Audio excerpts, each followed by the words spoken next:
Welcome everyone who's joining. We're just going to take a minute or two as everybody gets on the line, and then we'll get started. But first of all, I'd just like to welcome everybody who's coming online now.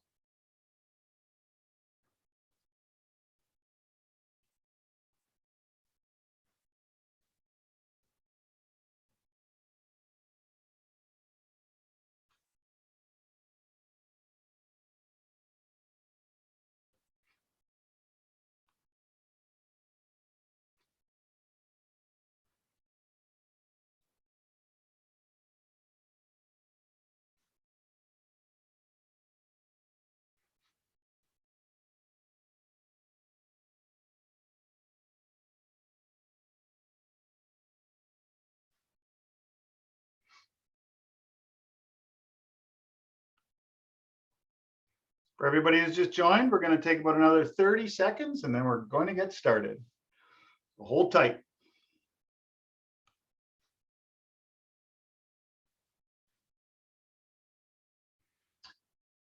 All right, well, we're 2 minutes after the hour, so I think that's hopefully enough time for most of the attendees to have signed in and be present. I'll have a few minutes of intro here.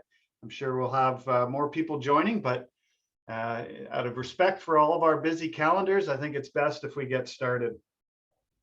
Say hello to everybody. I am Ted Ferguson, so it's great to have you here. My role with CBSR is that I'm a managing director, and I'm also a chief sustainability officer for our broader constellation of organizations that help to run CBSR, as well as a few other amazing entities that we're very proud of, and that includes the Delphi Group, Globe Series, the Excel Partnership, and Leading Change. And we're here today to bring you the CBSR and with IBM partnership webinar on practical steps to a sustainable business. Before proceeding with the introductions and a review of our outline of the event, we also have a land recognition that we would like to focus on. And there's the slide up right now is a great tool for everybody. If you're not aware of the history of the land that you presently stand on or are in, this is a great tool to educate yourself and inform yourself about the history of different parts of, in our case, Canada or the US or wherever you might be. We encourage you to put in the chat where you're from and the origins of that land and what you've learned about it. We also encourage you to go beyond just a land recognition. It's important for us as an organization to encourage people to also acknowledge the recommendations and the Truth and Reconciliation from the Truth and Reconciliation Commission.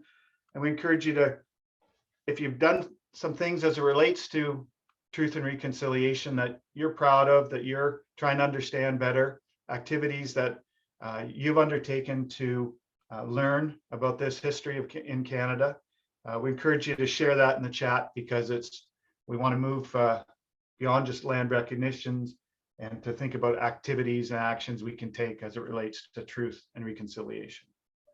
So thank you for considering that. Now I'd like to provide you with an outline of our event. First of all, CBSR. If any of you are new to this name or new to our organization, I'll just remind you all what we're about. We're Canadian Business for Social Responsibility, CBSR. It's Canada's network for business as a force for good. And the vision for CBSR, as well as our broader constellation, is to achieve a sustainable, prosperous, and socially just future in a generation. CBSR often hosts these types of webinars, engagement opportunities with sustainability practitioners in Canada or around the world. In today's case, it's exciting for us because it's partnering with IBM, a new CBSR member, as well as several other longstanding CBSR members, including Nutrien and the cooperators. And so this is one of the ways in which CBSR engages the community of sustainability practitioners in Canada as a way to advancing all of our activities and progress as it relates to sustainability in business. And so that's why we're doing the session today at a high level. More specifically, we're going to be getting into the detail of the panelists, the companies they represent, their own personal sustainability journeys. We're going to look at accomplishments, the challenges that have been faced, and in particular, talk about how data, information management, new considerations and opportunities like artificial intelligence, machine learning, all the buzzwords we hear about today, how are those things helping to advance sustainability in different organizations? How has progress in those areas of data, information management been able to overcome barriers that have been oh so prominent in many of our own journeys on sustainability? In order to progress, too often data and information management has gotten in the way. And today we're going to talk about how we overcome those barriers. So we're going to start with a few polls. We're just curious. We've got an amazing crowd that's attending today. Well over 100 of you are keen to get into the details and the content that we're proposing. And so we're really excited to get on with things here today with all of you. In order to help us understand where all of you are from in terms of what kind of organizations you're in, we have a couple polls that we're going to use to kick things off. One is going to be, it's up right now, is poll number one. What kind of company do you work for, size-wise? And if it's not a company, if you're with an organization, an educational institution, you can just take that as company as a euphemism for organization. And we'd be interested because the size and complexity of an organization also speaks to different information and data needs.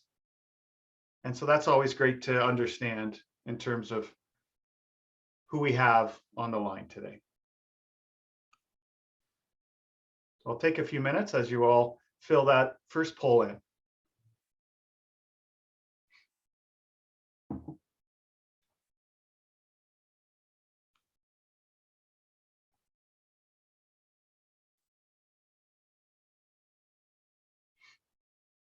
All right, and then as soon as we have a bunch of those entries, we'll be able to see the results there.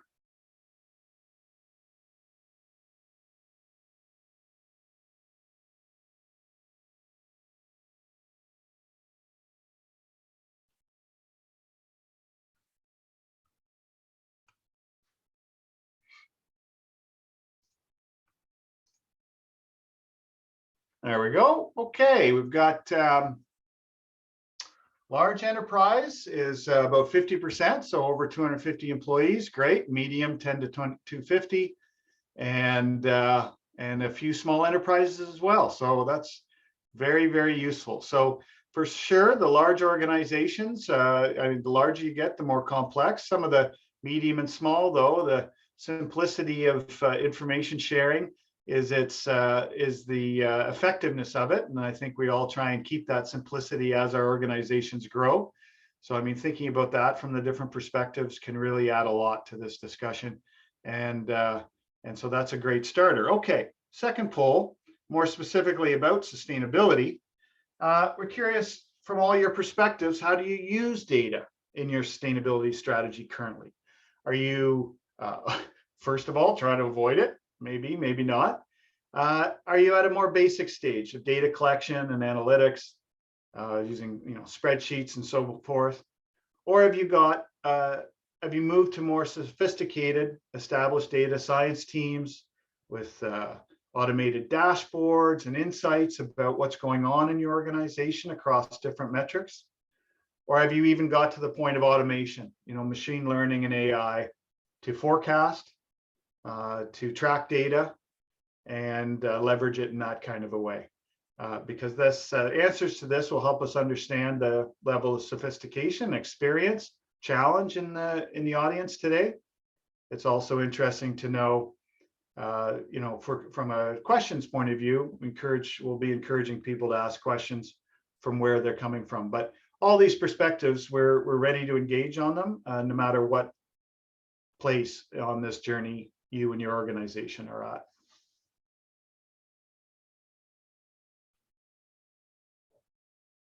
We have a lot of people answering on the fourth one. We might ask you to join us as a speaker for machine learning and trending and forecasting.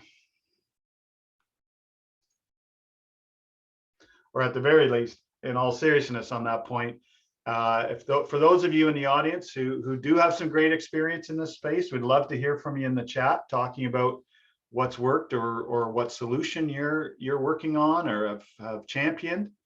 And here it looks like a lot of us today are here to learn, to move from the basics to a more sophisticated approach. So I think that's fantastic.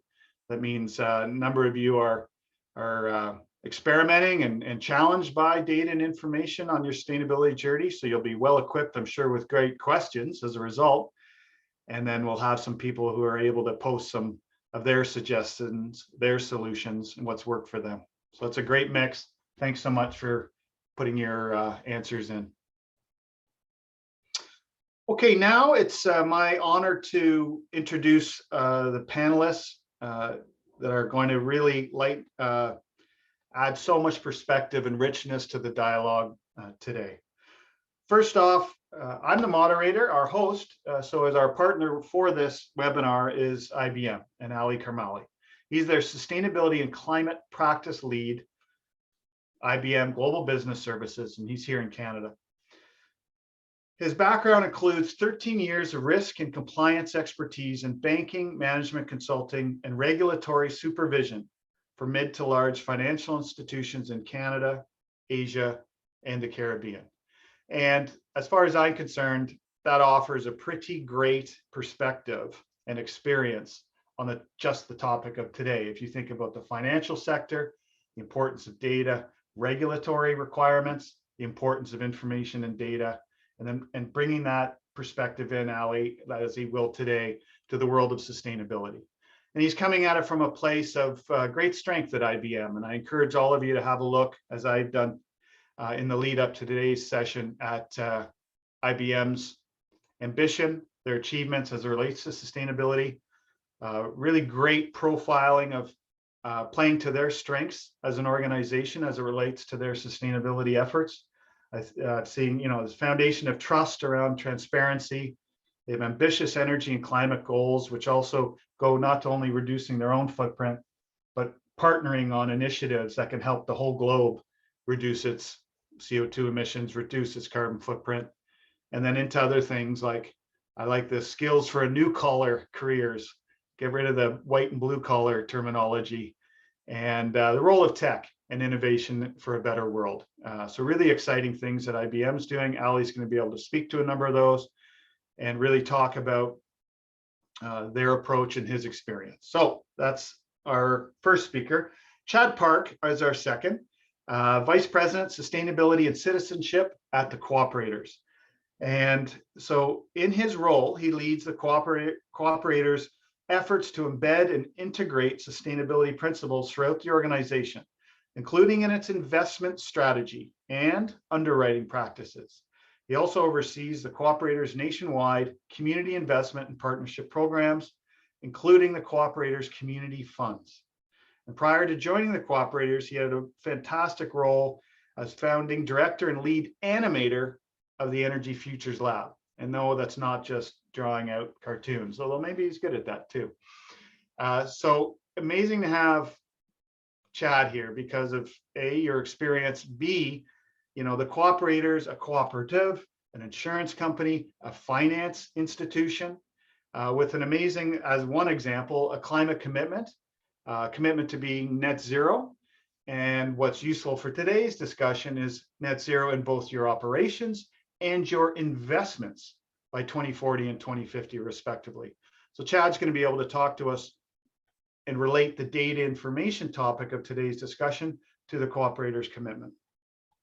And last but definitely not least, Candice Lang, Vice President, Sustainability and Stakeholder Relations at Nutrien. And this is just a fantastic opportunity for us with Candice here today. She's been in both the private and public sector organizations with a focus on strategic business initiatives that create long-term value.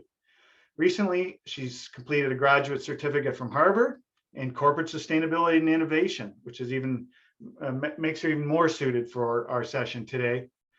And I love this, is the statement is, you're passionate about sustainable agriculture, couldn't be at a better company for that, and ensuring the world is well fed. No doubt the well fed, we could have a whole webinar on just talking about how to define well. And when you look at Nutrien's website, their sustainability information, there's really fantastic commitments, very substantive approaches to sustainability, in part because of Candace's leadership. And there are 3 key areas: enabling sustainable acres, as they call it, achieving emission reductions with very specific targets for Nutrien, and leveraging innovation and inclusion. So with that, I mean, it's pretty clear just the credibility that we have here with our 3 panelists, our host Ali and our 2 other speakers. So we're thrilled to have them here today. And with that introductions, we are going to get started with our questions to them. And once that's complete, in terms of once we've gone through a number of different very specific questions to them that are really been curated with you, the audience, in mind, what's our best way to get some deep learning on these topics today? We'll also have a half hour towards the end of the session for Q&A. And I encourage you all to see the Q&A option there at the bottom of the Zoom screen. You can submit a question there, or you can also put it in the chat. Either way, we'll try and track both. All right. Now let's get into this topic and get into these issues. So I'm going to start with a question for Ali. And I know from talking with Ali that he's pretty proud of the heritage on sustainability that IBM brings to this issue. They've achieved a lot, and they're positioning to contribute even more going forward. And it's not just IBM figuring it out within their own 4 walls, but it's been a combination of that and working with all kinds of different organizations and finding synergies between their learnings and how they can help other organizations in this regard, in particular, again, on today's topics of data and information management. So the first question, Ali, is if you could share some of IBM's recent sustainability accomplishments, some of the things that you and your organization are most proud of, and how you've leveraged your internal learnings, your internal expertise areas to be able to establish those objectives and then work towards achieving them, and how that's ported over to working with other organizations and helping them on their sustainability journeys. So over to you, Ali. Yeah, thanks very much, Ted. Thank you for the opportunity to speak at this event. I'm honored to be on this panel with Candace and with yourself and with Mark, and sorry, with Chad. I think it's a very great opportunity. It's also a great forum. The CBSR is doing an immense contribution to Canada in order to achieve a sustainable, prosperous, and socially just future for Canada. Before I go on, I just want to recognize that I am tuning in from my home, which is built on the lands of the Wendake, Neon, Wensio, the Mississaugas of the Credit First Nation, the Anishinaabe, as well as the Haudenosaunee. So this is an important, as you mentioned, recognition, and there is certainly an opportunity for us to dive into that and know more. IBM, it's a technology company, as most of you know, really focusing in on cloud data and AI, but our roots as a company goes back a long time, and it comes from solving the world's most difficult problems with innovation using high technology. It is a place that I find myself in where both purpose and passion come together. I have a background in climate risk analytics, and it's a job that allows me to make sure that we leverage technology to solve some of the climate change most progressing issues and structurally impactful events that are impacting our businesses and our communities. But talking about climate, since 1971, IBM issued its first environmental and energy management policy. And just beyond the satisfaction of doing the right thing, the rewards over the last 50 years have been quite significant. We've avoided in those policies almost 3.5 metric million tons of carbon dioxide emissions. And to put that into perspective, that's over 57.5 million trees planted, or taking 750,000 cars off the road. But it's also an act to be more optimal in the way that we manage our use and our resources. And we've saved over $400 million in annual energy conservation actions. But to your earlier point, I would add that we've been on a sustainable journey for over 100 years, and we've shown that innovation and inclusion are two sides of the same coin. By 1953, if I can just bring a little bit of statistics to that figure, IBM had enacted an unequaled string of progressive workplace programs and policies, from hiring the alternately abled individuals from 1914 to the arrival of professional women and equal pay for equal work in 1935, to appointing the company's first female vice president, Ruth Leach Eminetti, in 1943. We realized that a more inclusive workforce provides both not only the talent, but the innovation that comes from a diversity of thought. And if we're looking at IBM today, across that heritage, we've started to do amazing things with technology. And that's really where I think good tech can play a large role. For example, we've democratized technology through an education solution we call PTech, which is really a public education model that provides high school students from underserved backgrounds with academic, technical, and competitive skills that they need for STEM jobs. It's absolutely free to join. And so I think this is an area that helps bring every community that is disenfranchised by access to education a way and opportunity to become much more scaled up and much more able to take advantage of some of the high technology jobs that are leading the future of sustainability. We've also taken a step forward with acknowledging the heritage and the power of our indigenous communities that we have at IBM, because we've integrated them into our ways of working through what we refer to as a business resource group. And what these groups are essentially strategic thinkers that have both the passion and the purpose and the skill and knowledge to be able to make sure that we are guided by their knowledge, that we are working to support awareness within our communities, that we are able to inform our business partnerships with some of the aspects of inclusivity and awareness.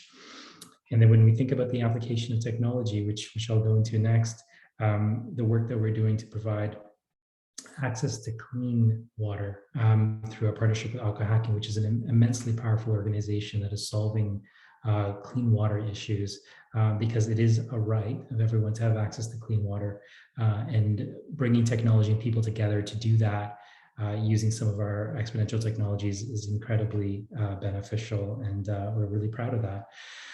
Let me start by saying that the environmental and social challenges that we face as a society today is impacting everyone, which means it's a collective challenge, and that really leads to how we think about solutions. Our solutions must be, in both design and impact, informed by the stakeholders for which it matters, which means it has to be a solution that involves multiple parties.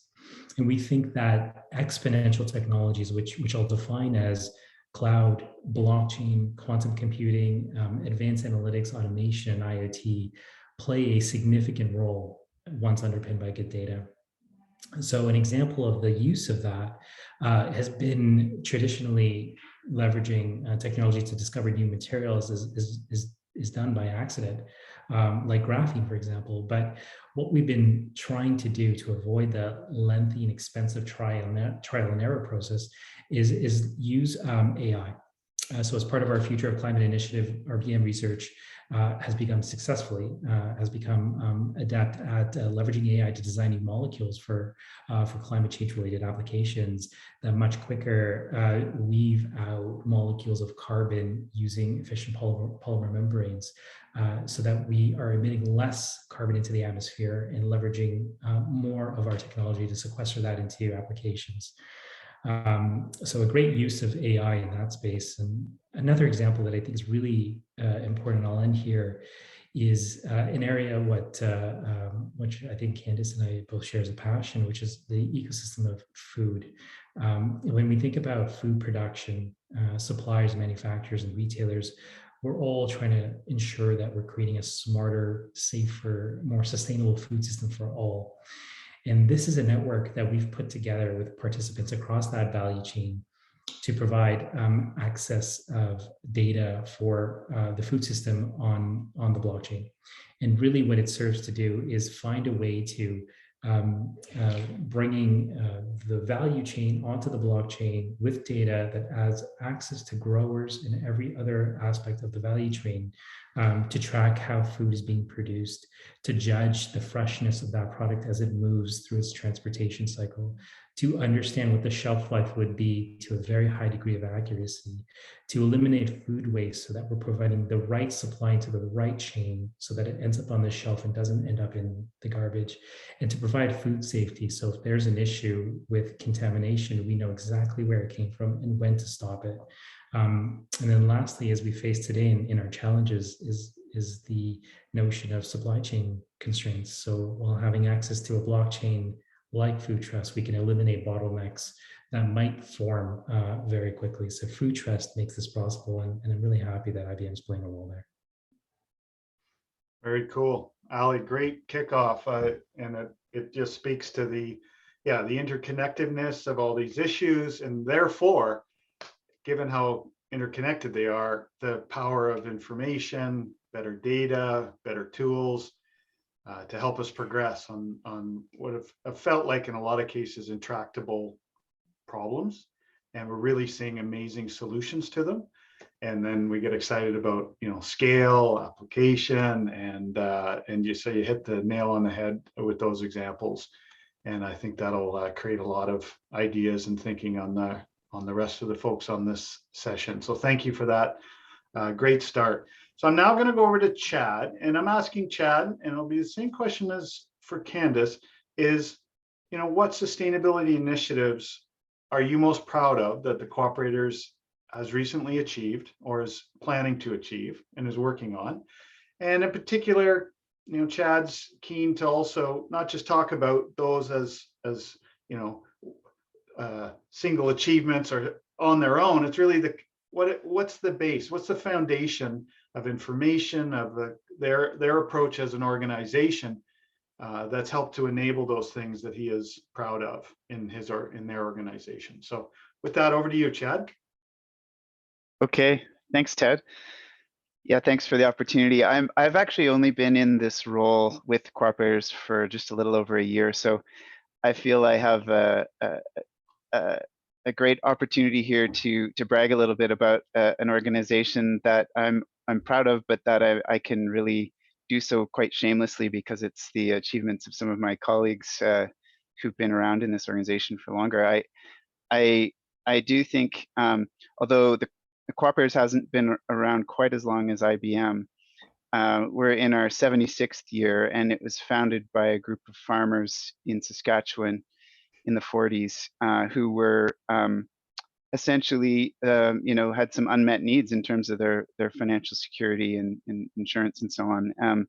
So that it was founded as a cooperative, has stayed true to the cooperative identity and the cooperative model, and even as it's grown over all these years. And so I think that's probably the first thing, is the very unique governance structure of the Cooperators still being a co-op, and a big champion for the co-op sector. But maybe more recently, what I'll emphasize is a couple of initiatives to take note of, and that will set up the rest of the conversation. as you can imagine, as an insurer and financial service provider, we are an institutional investor, and so a big part of the leverage that we have, or the influence that we can exert, is through our investment portfolio. So yeah, the organization set a goal several years ago to get to 20% of our investment portfolio being in impact investing, registered impact investing, and we achieved that goal last year and exceeded it. So that's over $2 billion of assets invested in investments that generate a financial return, but that also generate a measured social or environmental impact. And so climate change, community development, health and wellness, education, and food and agriculture as well, all kind of theme areas for our impact investing portfolio. So I sometimes think about, imagine if every financial institution in the world invested 20% of their portfolio into impact investing, how far we would be down the path of a sustainable society. So that's definitely something to be proud of. And as you alluded to earlier, Ted, the organization has since, having achieved that goal, and also having achieved the goal of it had set for itself of carbon neutrality in our operations by 2020, we've set a new round of specifically climate-related targets, including net zero in our operations by 2040 and net zero in our investment portfolio by at least 2050, or by at the latest 2050.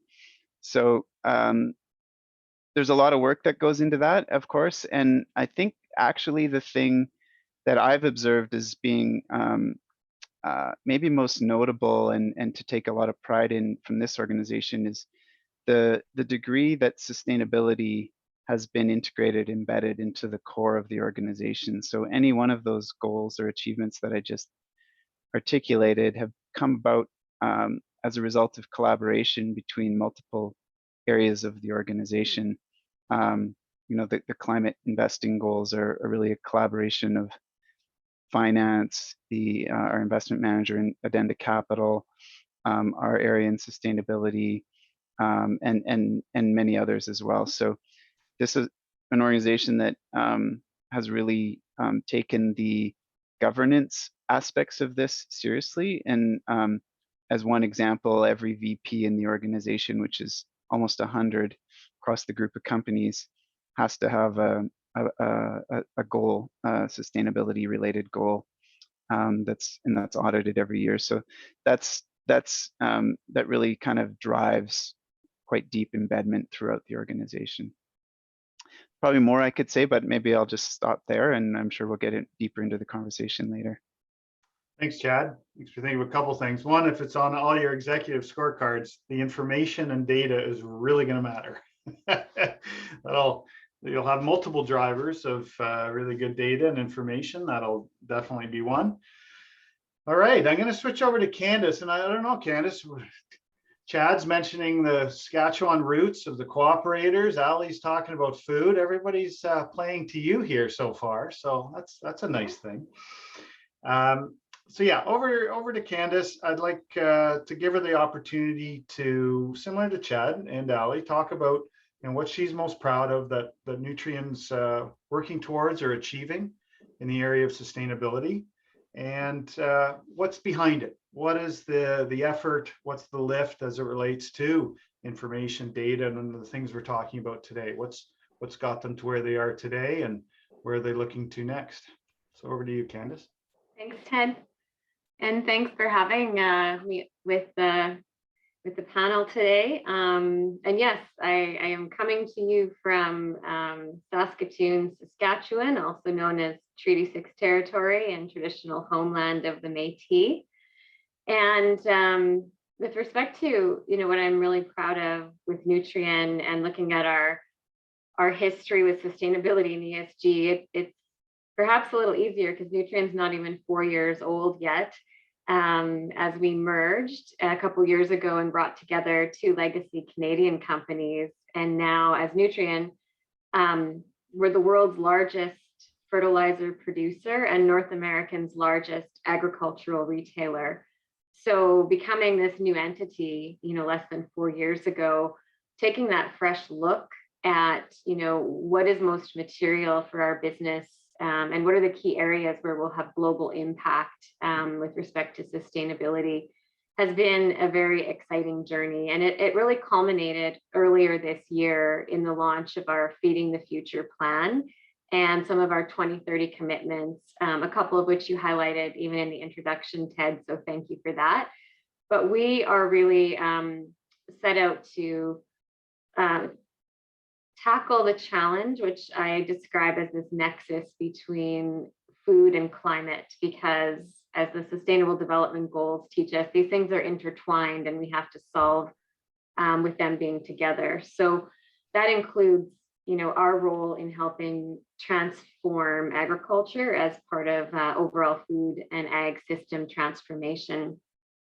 So we have a suite of 2030 commitments kind of aligned to that objective. But in addition to that, just in the last few years that we've been Nutrien, just looking at our overall ESG performance is something I'm really proud of. And I want to share a little bit about that and the role that the lift on data has played with that. So a few short years ago, if you looked at the suite of third-party, ratings and rankings groups that we all pay attention to, overall, Nutrien was very middle of the pack, average at best, I'd say. And just in the last couple of years, now we've realized quite a few step changes in our performance and are cracking into that top tier territory.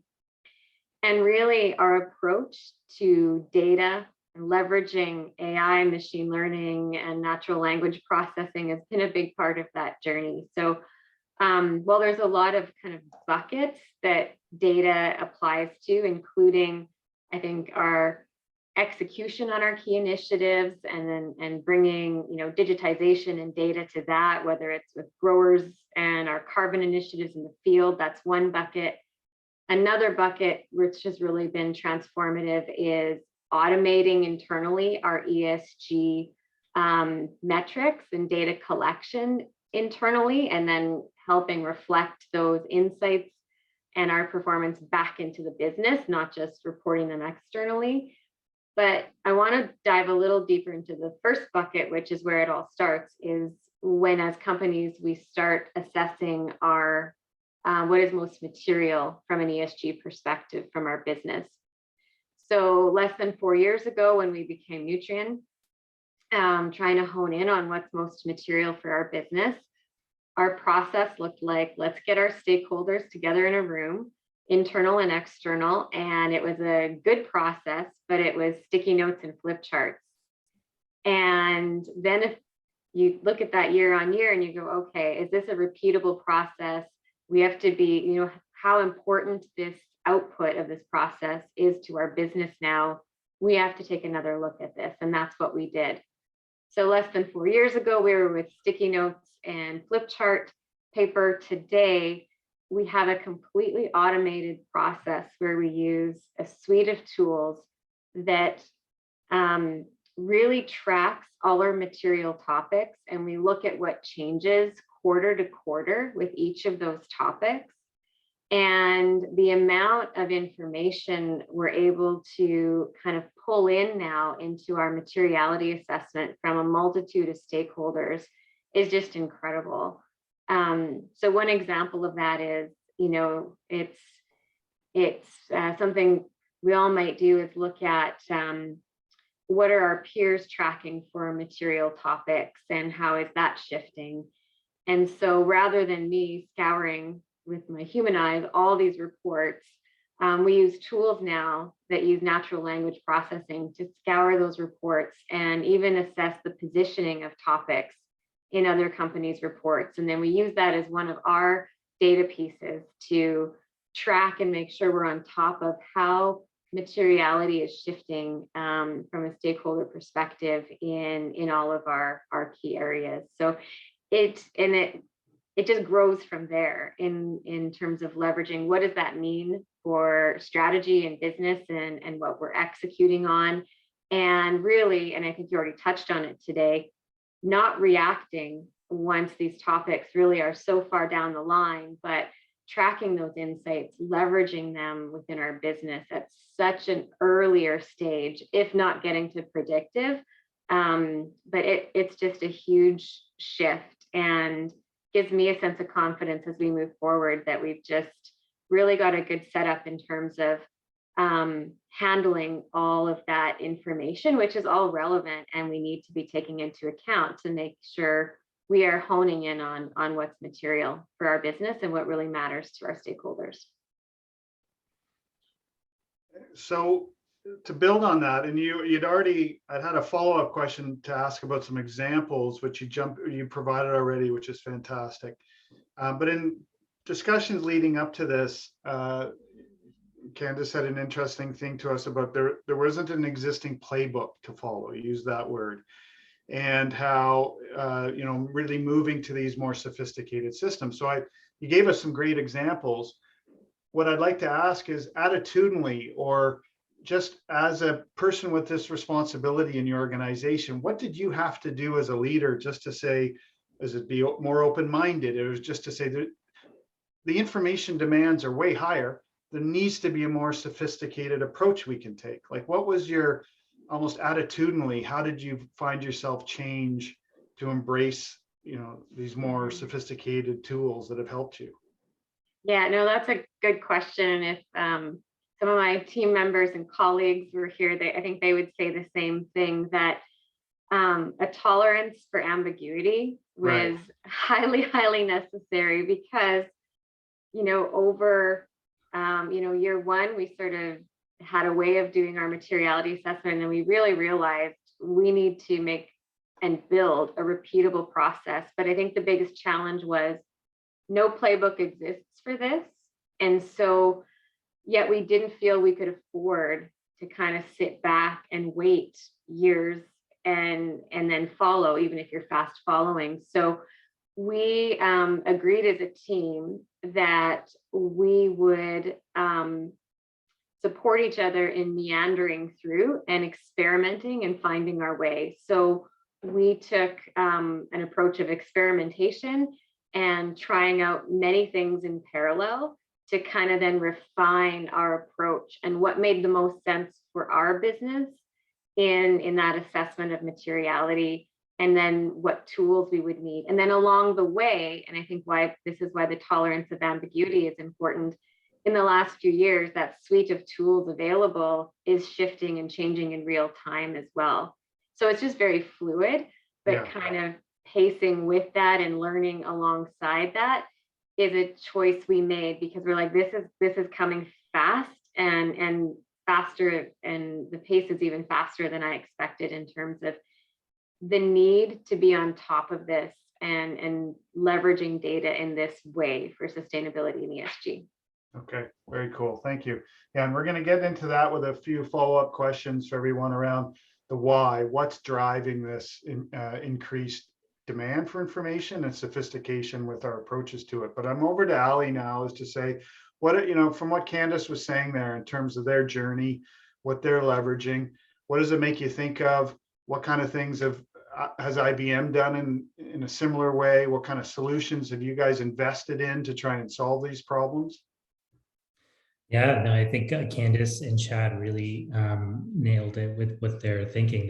They're trying to make progress, and they're trying to ensure that their company moves forward in sustainability, to ensure that there's relevance to their customers. This is the way we're all sort of finding ourselves in. We're trying to make progress with what opportunities, but also what tools we have at our disposal.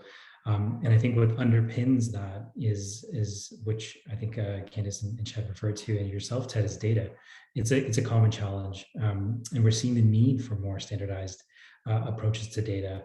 I think what's what's emerging right now is the consolidation of standards and frameworks, and there are many that are out there, and we're all looking to them as a way of ensuring that our output in terms of our reports, whether it's TCFD, GRI, SASB, are material and that matter to the people who are reading it, whether they're investors, employers, or community members. But I think that's also in flux as well. And as organizations start to think about consolidating those standards, we're all finding ways to figure out what's material to us and to our customers. So I think IBM's heard that challenge often when it speaks to its clients. And so what we are trying to do is find ways to accelerate and potentially support the roadmap to achieve a solution, and that solution is something that's very much within the capability of IBM as a data company, but it's also one that we work with to partner with others. Every organization that has a challenge around data, I think, looks to outside and see what is publicly available, how real is that data, how do we get comfort with that data, how do we get comfort with our own data, and where's the source of that data, how do I transform it? These are the type of questions that we're facing. And so I think what I would say is, and I'll probably do this through an example, is how we've looked to the beginning and we looked to the end, and brought data around both the stakeholders as well as the users and vendors. The best example is what we're doing with Yara and IBM. We are partnering to provide agronomic AI insights to millions of smallholder farmers that are vital to the world's food security. Unpredictable weather due to climate change can really wipe out not only crops, but the financial security of what is already disadvantaged communities. So to update forecasts are vital. We've already been able to get 2 million smaller holder farms on this platform across East Africa and India, and the platform essentially focuses this hyper local weather predictions to improve yields and further reduce CO2 and I would say wastage of food. This is a step in the right direction, where underpinning this is technology, but supporting this is the vendor and the user. And then underneath that is democratizing and opening access to data so everyone has it to make change. So I think the idea that data is the foundation that needs to be addressed is important, but thinking about how that data can support strategy and how it can support transformation, and in whether it's farm to fork or farm to tank, or looking across the supply chain to think about ways to improve sourcing responsibly, or whether it's looking at packaging and distribution, or how many times our product will be used once we build it. Thinking regeneratively, circularity principles are also part of that thinking. So I think there's absolutely a common challenge that we all can face, and there's solutions to solve them when we all put our heads together. Yeah, it's a great point about the solutions are now coming to be, they're coming to exist. Demand for them, either because of environmental limits on the planet, or because just greater awareness, better science. And as you say, now it's time to put them to use. Question for Chad. It would, given what you were stating and what I was stating about some of the great objectives and targets that the cooperators have set, and it's particularly interesting when you get into the investment side, impact investing, you're going multiple leagues out for data and for information, yet you're making corporate commitments related to it. So it'd be interesting to hear from you, how has information and data availability, how has that played into the commitments that you've made, your confidence related to them, and also, remaining uncertainties, remaining challenges that you're going to have to overcome as you move the cooperators towards these ambitious targets? Okay.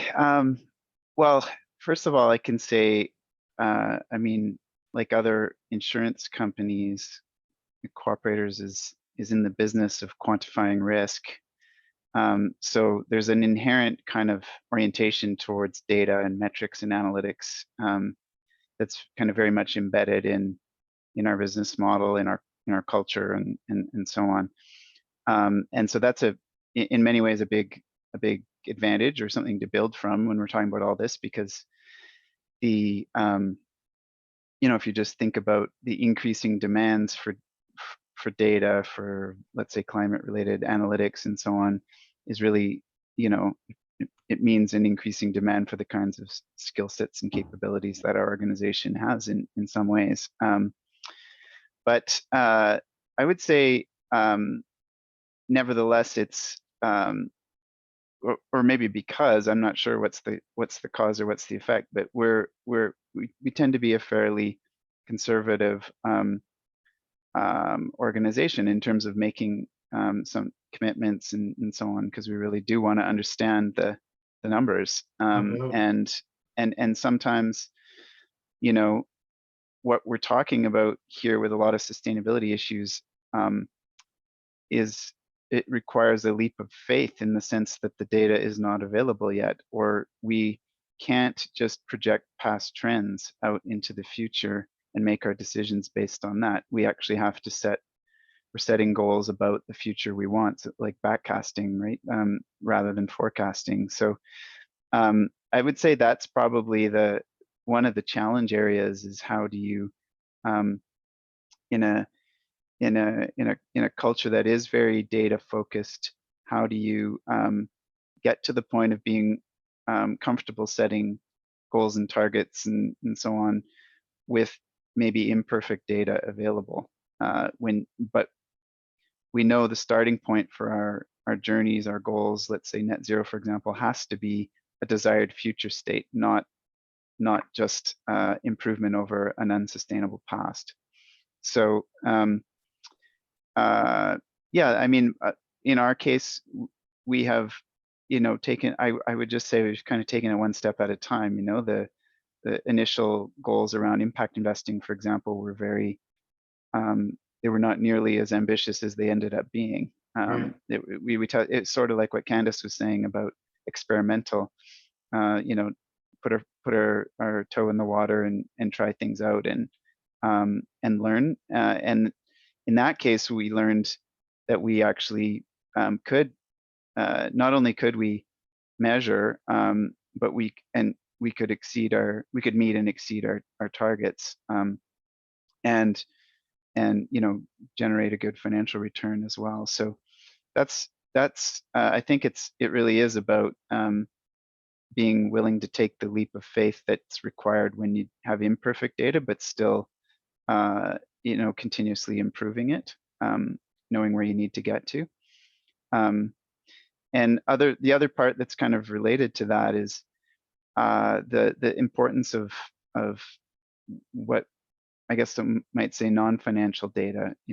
Right. A lot of these metrics and measures, especially when we're talking about strategy, in our case, we've got sustainability is not its own strategy. It's integrated into the corporate strategy. We've got certain KPIs that are kind of acknowledged to be more directly related to sustainability, and often those are are non-financial metrics, and they're sometimes fuzzier than or harder to express with confidence that it really is a measure of the outcome. I would, I think it's fair to say that our sustainability related metrics and KPIs have been evolving and maturing, and still have some evolution and maturation to do, as we get a sort of clearer understanding of how these issues actually relate to the core business. Yeah. Thanks. I'll pause there. Yeah, that's great insight. I think a lot of the looking into the backcasting versus forecasting, and then a lot of the things that Ali was describing and otherwise, we see there's exponential change that different technology brings, different processes, different levels of awareness. And we've seen there's the kind of semi-joke comment, but it's not a joke, but it's said out of an acknowledgement of how quickly things change. Net zero targets, for a decade, companies were saying, oh, 5%, 10%, 12%, would 3% be okay? And all of a sudden the world's at, has to go net zero. Oh my gosh, that is a very different forecast than a 5% reduction. And scope 1, 2, 3 into value chain, we're into a whole new ball game of information with but that kind of level of ambition, all the support that it requires. And that's, I think, the exponential part, but we have to attitudinally be ready to take it on. And so now last question to the three, and it's the why. It's the why question. I'll go to Candace first, and then Chad, and then Ali to recap and wrap up this first part before we go to Q&A. So it's the why for you and your organization. What's changed about the demand for better information, better data? What's the driver? The why for progress on this topic, and for you, what's it creating in terms of a go forward as it relates. So over to you, Candace, to give us your perspective on the why for our improvement of data and information for sustainability. Well, I'm going to get really pragmatic here for a little bit, and hopefully that's helpful. But I want to come back and sort of pick up and dig deeper on something Ali was talking about, and it's around who needs the data and what's that landscape externally looking like and shifting. And the bottom line is the window is quickly closing on ESG disclosure being voluntary. And it's closing, I think, more quickly than anybody, once thought or would like to realize. And what that means that we have to get into the headspace of, if you're not already there, is today start thinking about and treating your ESG data with the same care, rigor, that you treat financial data with, because that's where this is all heading. So your emissions data, is it assured? Do you have a pathway for it to be assured? And beyond, your emissions and climate data, what does that look like? Where's your backup and statement of facts for all these things? What systems does this data come out of? And is that auditable? So if you are, looking at your internal processes and how you handle and manage data, build with that in mind, revise, refine with that principle in mind now, treating it like financial data. Then second to that, the why is it's a heavy lift. And so not only might you have directors and board members frustrated if you're today or tomorrow still managing sustainability data on spreadsheets when it's becoming so important. But the lift, as at least in our organization, we're tightening up that timeline to be able to report on sustainability and ESG data at the same time, so right early in the year, along with our financial data. This all needs to be automated. And that also helps the lift that it is if you automate those metrics internally. And just on the kind of external landscape and how quickly things are changing, I think we track a couple things. We know there's new principles coming out for integrated reporting from the Value Reporting Foundation later this year. Accounting policy, IFRS is on top of this. And then, of course, if you're publicly traded like Nutrien is, the market regulators. And in addition to SEC, I think it was just earlier this week, the Canadian Securities Administration came out and has now opened for comment the notion of including climate disclosures in a company's proxy and AIF. And so I think that's out for comment until January. But to Ali's point, if you're already leaning into TCFD, that's great. That sets you up for some success. But these are big shifts, and they make it, what I said, very real about this window closing on this being voluntary, but also just how we think about, handle, and treat non-financial or extra financial data, if you will, because that is shifting in a significant way. Yeah, great summary. Yeah, in specificity with the alphabet soup of frameworks, but they're very real. They're very real, and they're more significant than ever before for companies and different organizations, both from a credibility point of view, from a framework. For years, many of us in the sustainability field it was frustrating because there weren't guidelines or frameworks. It was too open-ended. Well, now we have lots of frameworks. Which ones to respond to, which ones to follow, and yeah, the data and information is key. How about you, Chad? The why, from your perspective, what does it make you think of? Well, that was a great summary, Candace. Got me a little anxious just hearing it all again. But no, and I think it was a good question you started with too about, who's the information for? And I think often this kind of the drive for this has been from investors, need to report out to investors, other stakeholders too. But in our case, that historically hasn't been as much of a barrier or a challenge because of the way we're organized, as a co-op. So it really actually mostly the why comes down to our relationship with our stakeholders, and our members, for example, and other stakeholders, and wanting to live up to the commitments that we've made in pursuit of our mission. So I think our mission in our organization is financial security for Canadians and their communities.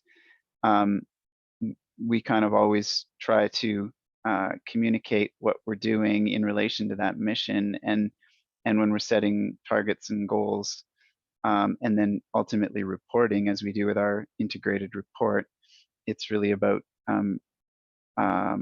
having the data and information that those key stakeholders require in order to help us assess if we are living up to that mission. And that's not easy. I mean, financial security for Canadians and their communities includes things that we ourselves can do in our own performance, but it also, the way it's stated as a purpose or as a mission, it's a societal, outcome. It's a community outcome. And so that's one of the challenges too, is picking metrics and data and so on that align an organization's goals and ambitions with the changes we seek in the broader system that we're a part of.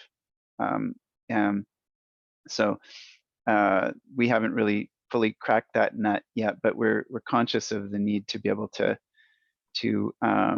communicate to our stakeholders both what difference are we making, but also what's the impact on what's happening in the broader system around us.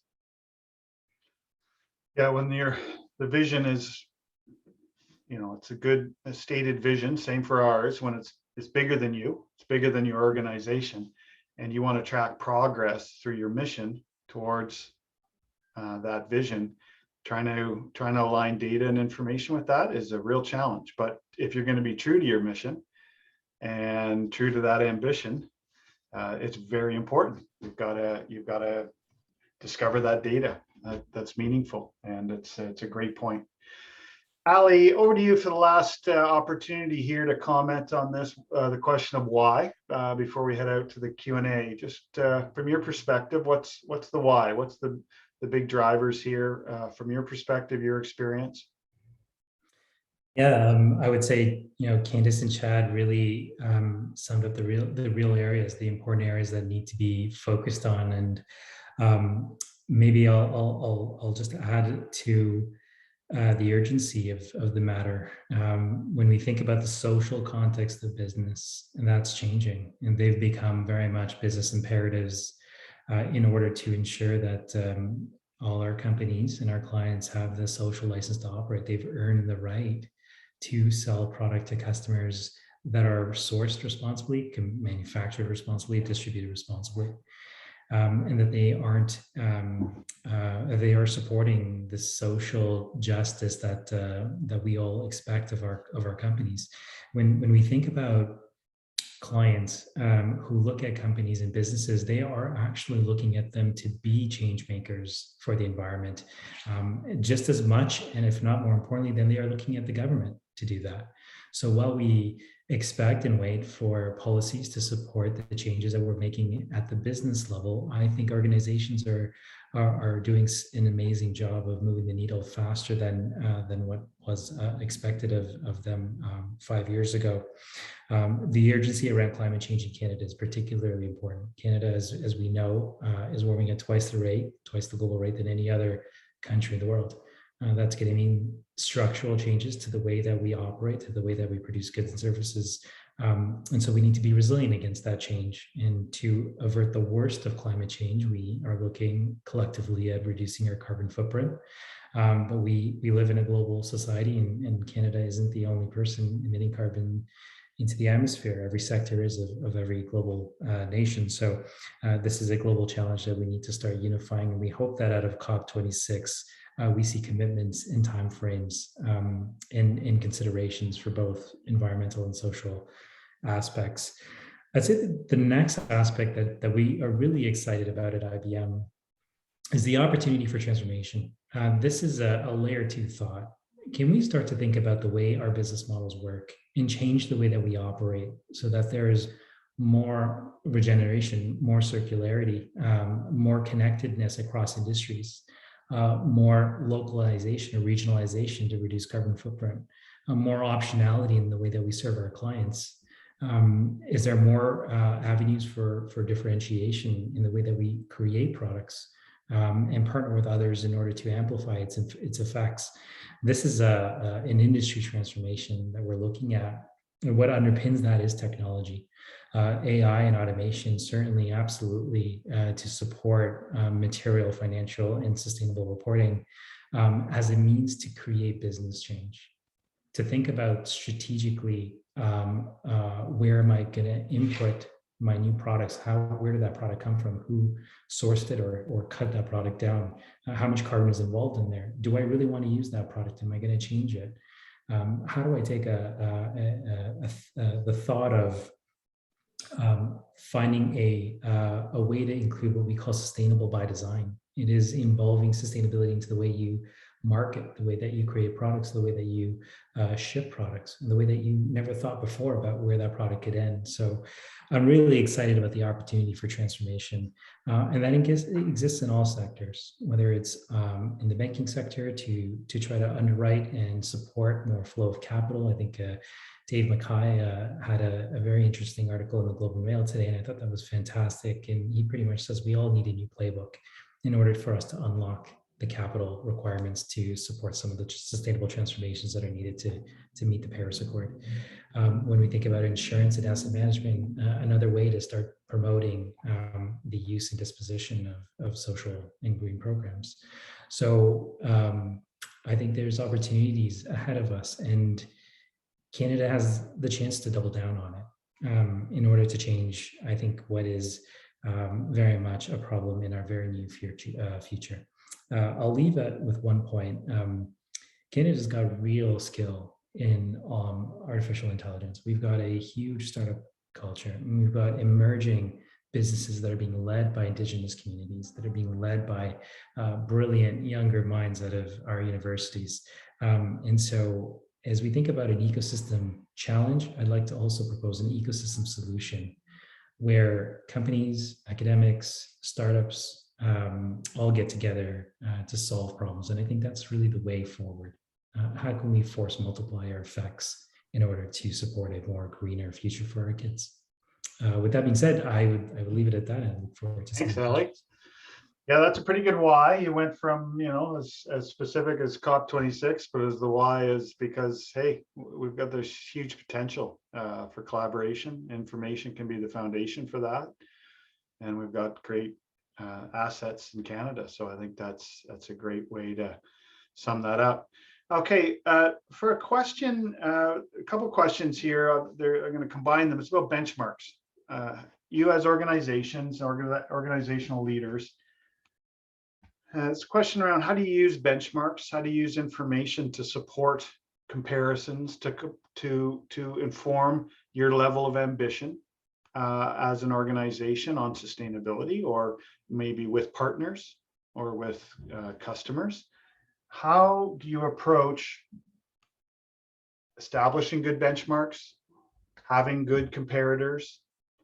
Has information, I mean, Candace, you talked about even specifically on this about, comparing to other sustainability targets from other peers. I'd be interested to know from all three of you, and I'll just ask whomever is comfortable to go first on this. When you think about trying to set the context for your ambitions, how do benchmarks help you? And how has information evolved as it relates to being able to have that comparison? Who's going to be my brave first speaker on this question? I can go first, Ted. Thanks, Chad. I think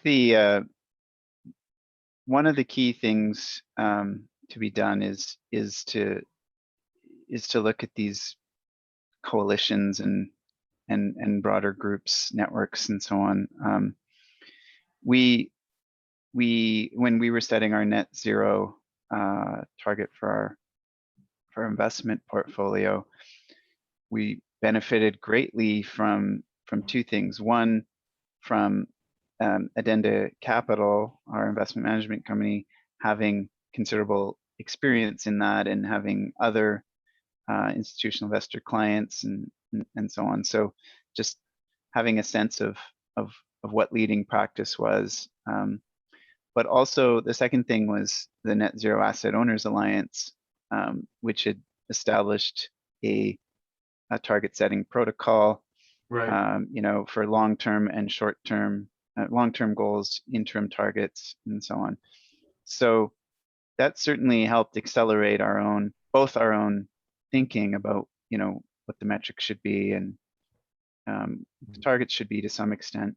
But also the confidence level among our leadership group and so on about, that we weren't going so far out on a limb that nobody else was out there with us and so on. So I think that's been a really big one. And I guess it does sometimes come down to, okay, well, like the yardsticks for leadership are moving constantly, especially lately. What an organization might have done 5 years ago and have been considered a leader probably now doesn't qualify them as leadership. So an organization has a desire to stay at the leading edge, then really does require being a part of these groups like CBSR, I think groups like the Net Zero Asset Owners Alliance, just sort of being amongst peers to share practice and have benchmarks evolve from that. Yeah, they create good reference points. I mean, I think just the advancement of science on climate change has given us that target, that driver, that specificity on climate. But then it's how do different industries and sectors respond to it, and you had that's a great example there. Ali? Yeah, sure. I'm happy to take that question. I think it's an excellent question, but I don't think there's a silver bullet to it. So I would say let me point to a few sources in order to establish what I think is an important way to. I might get a little tactical here, but I think there needs to be an independent floor for what is the new level of responsibility for achieving impact. And that's the most important thing, quantitative impact to the stakeholder. Now, that could be informed by a collection of industry participants, or it could be a comparator. But I believe this output should be supported by not only government policy, but independent association as a way of standard, a yardstick, I should say, a standard yardstick to measure. What happens today, and I think it's very it's very normal to do is to look within the industry and find someone who's doing it well. But I think the struggle there is, how do you know how well they're doing it? Public statements are really the only way to assess insider initiatives and projects. But it is a one-way street, right? Here's my TCFD report, and this is what we're doing to support the economy. And the other side of this equation is who's reading it, and how do we get that feedback from them? How do we ensure that the benchmark is actually those that it matters to, and their responses back to the client? So I think there's a circular way to include stakeholders into the business process as a feedback loop to ensure that there's constant involvement and progress in that area. The second one is obviously an industry benchmark made out of industry, I would say, leaders. And that way organizations don't feel compelled. They're certainly all over the map in terms of their maturity and size, but they don't feel compelled to just generate impact on the basis of money spent. It's generating progress in terms of how much action you're committing and what level of commitment does that proceed. Is it transactional? Is it permeating the company? Is it into the strategy? Is it across the value chain? What's your level and where are you in that journey? And I think that should be absolutely acceptable. Those that are beginning their change to those that are leading the pack. There's a number of ways to put benchmarks around there. Not all of them are in the market today, and some are emerging, but those are a few that we're seeing. Great, thanks, Ali. Great examples for suggestions, but also the importance of them. Candace? I think Chad and Ali both kind of said some key words that really resonated. Emerging and coalitions, and definitely in my sector, food and agriculture, there's a lot of pre-competitive collaboration and coalition building, because a lot of these benchmarks, based on the level of ambition we need to have today, the pathways aren't there yet. So we're building them now. And I think that's a really relevant kind of piece in this question. So, we're really collaborating to try to build out an achievable pathway to 2050 for climate, or we know how the co-benefits and the supportive practices for biodiversity, what role they play and how important nature is, but it's not defined yet. And so I think back to the ambiguity and tolerance for that, and being willing to build these things is inherent in the commitment. And actually what we're probably being compared to with other companies, how much are we leaning in and helping build out these pathways and build out metrics and measures where we don't have them yet but need them. So that's a big part of this. And there are a lot of groups, we're looking closely at the World Benchmarking Alliance as well, that's building out new benchmarks for different sectors, key transformations with the Sustainable Development Goals. So there's a lot around coalitions and kind of global work in this space. I don't know if the question is getting to it, but it also makes me think of kind of the lagging perspective and how we're all probably rated and ranked with the multiple third-party parties that look at ESG performance. And so definitely I track very closely, and thank goodness it's consolidated somewhat, because at first I'm like, which ones of these do I even focus on? There's so many, but that has narrowed now, and there's still, like, that list is pretty long for us that we pay attention to, but I think the top two biggest ones would be Sustainalytics and MSCI. And the interesting thing there, I find it, and for sure about Sustainalytics, is that it's not static, that there's a pace to it, because how well you're doing is always in comparison to your peers and what they're doing. So even though you might have done some things, it's in relative terms, are you keeping up, in urgency and pace with your peers in terms of your management momentum and progress in key areas. So hope that helps. That's great. Yeah, the yardstick or the measures of the benchmarks of good performance are really very active, very much a changing reality for organizations, absolutely. And certainly through CBSR, emphasize when organizations love to say that they're leaders, or they want to be a leader, or they are aspiring to be a leader. Well, define that leadership. How do you define it? It's easy to say it, but what are your reference points? What are you comparing to? One last question here, and I just sort of ask 1 minute from each of you or whomever wants to jump in, but it's really about qualitative data, qualitative metrics. And perhaps if you can, we can relate it to what we've talked about as in prep for this discussion around the S of ESG, the social side of sustainability. It's more complex. It's a more complex area for data and information. And then one of the questions from somebody in today's session, the audience here is asking, what about qualitative metrics? And I was thinking of it, in parallel also with the discussion we'd had previously about the social and the ability to track and have good information.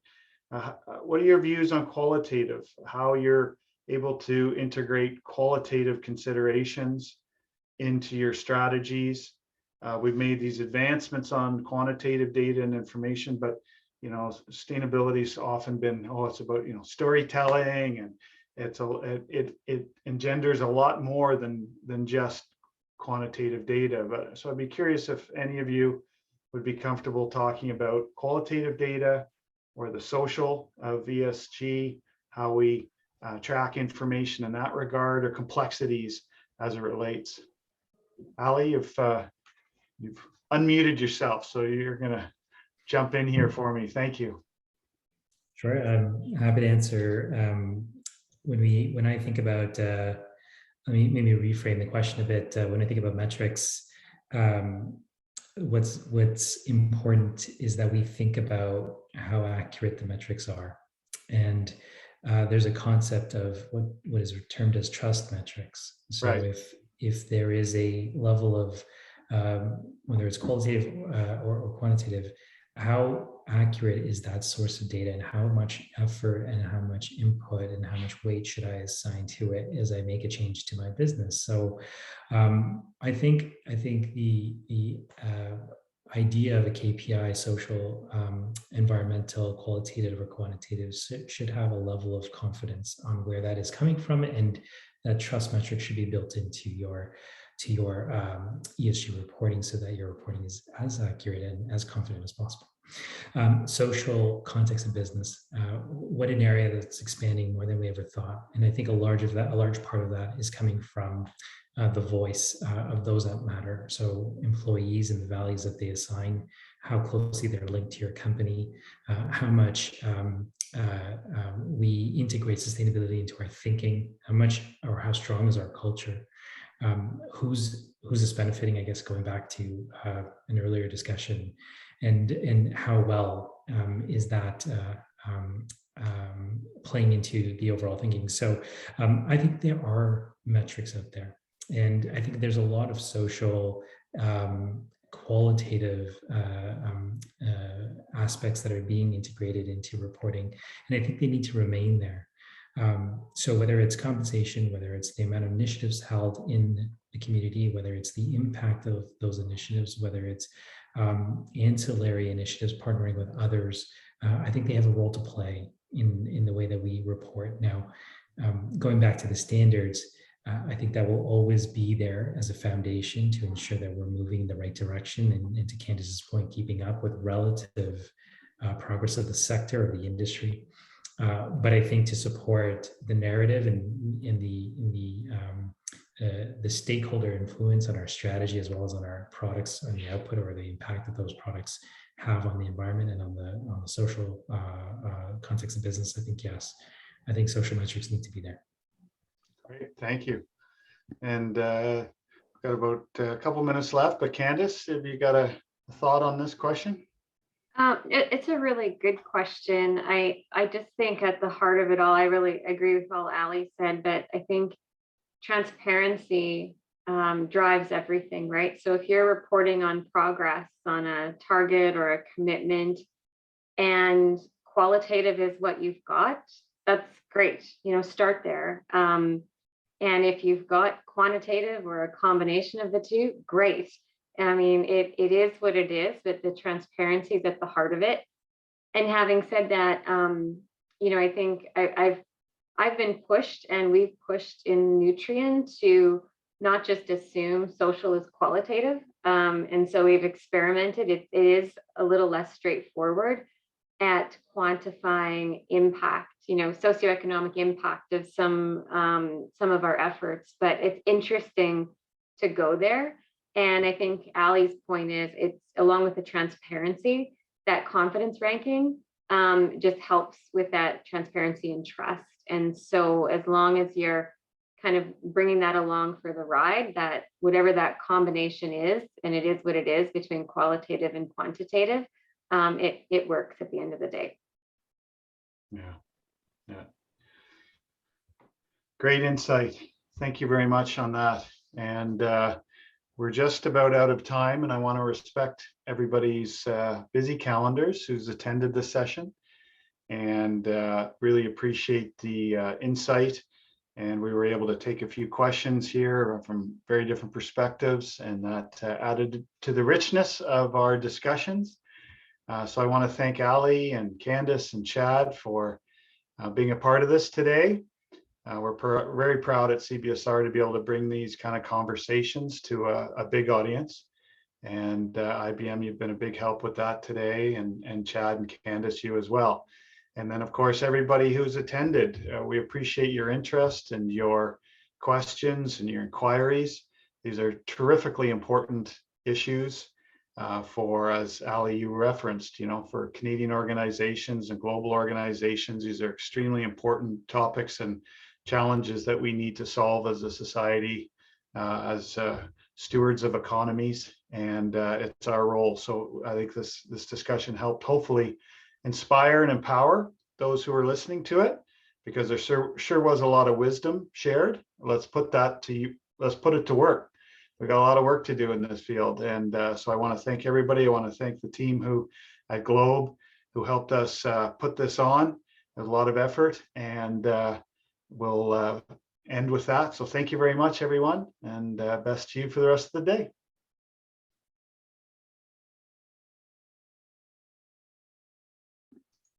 Thank you.